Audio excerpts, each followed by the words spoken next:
Les enjeux de l'ANRU pour le Bois-l'Abbé sont extrêmement importants puisque c'est le premier quartier en politique de la ville et donc en rénovation urbaine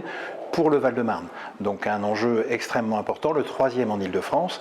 Et par ailleurs, c'est un enjeu de vie au quotidien pour 10 000 habitants pour Champigny, 4 000 pour Chenevière, donc 14 000 au total qui sont concernés par cette rénovation urbaine. Et c'est un quartier important pour l'ensemble de la ville, donc il y a aussi un enjeu à la fois d'image de la ville, d'organisation de nos espaces publics et de nos finances, puisqu'il y a des enjeux financiers extrêmement importants sur cette rénovation urbaine.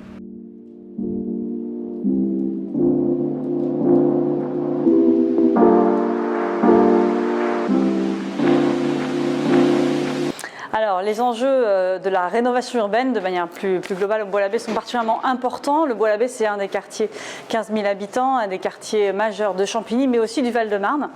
sur lequel la transformation urbaine est déjà intervenue avec le premier programme de renouvellement urbain, dont on a pu voir sur le terrain les premières réalisations. Mais il est important de poursuivre ce travail de rénovation urbaine avec une intervention à la fois sur le logement, très importante, de réhabilitation, de démolition aussi pour certains logements, et puis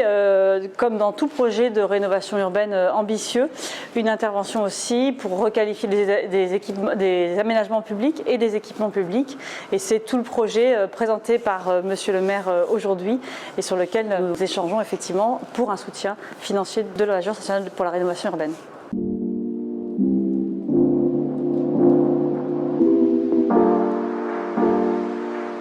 Le projet est important pour Chenevière,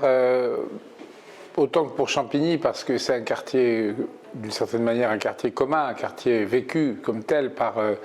la population, avec des équipements vieillissants et un habitat qui, au fil des années, s'est dégradé. Alors, il s'est moins dégradé, je pense, à Chenevière qu'à Champigny, dans la mesure où les immeubles sont beaucoup moins hauts, mais ce qui ne signifie pas qu'il n'y ait pas de difficultés, de problèmes. Donc l'ANRU offre une opportunité de pouvoir résoudre un certain nombre de problèmes d'équipement public, mais aussi d'habitat. Et je pense que dans cette mesure, c'est important que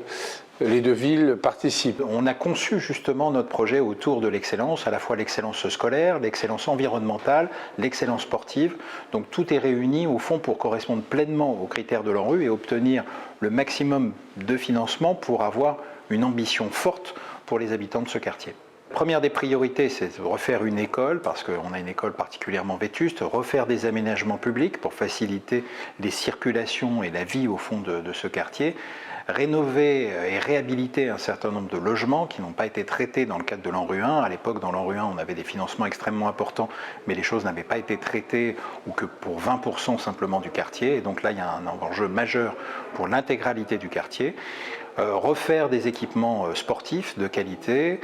une offre culturelle nouvelle, et donc c'est tout cet ensemble qui fera une cohérence pour ce quartier et une cohérence pour l'ensemble de la commune, parce que nous souhaitons qu'il y ait une vraie mixité sociale et que tout le monde puisse s'approprier au fond ce quartier avec des équipements qui serviront pour le haut de Champigny, mais pour l'ensemble des Campinois.